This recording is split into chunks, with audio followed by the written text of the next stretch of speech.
0.16%. The overall performance for special needs candidates is as follows.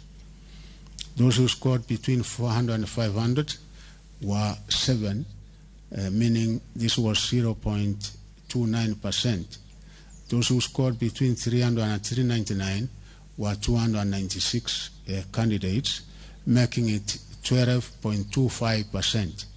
Those who scored between 200 and 299 were 838, making it 34.67%.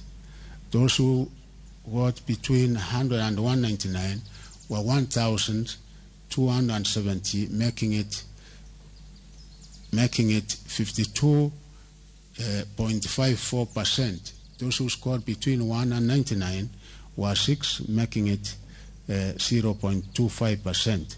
The total number of candidates in this category that sat the exam were 2,417, making it a total percentage of 98.01%.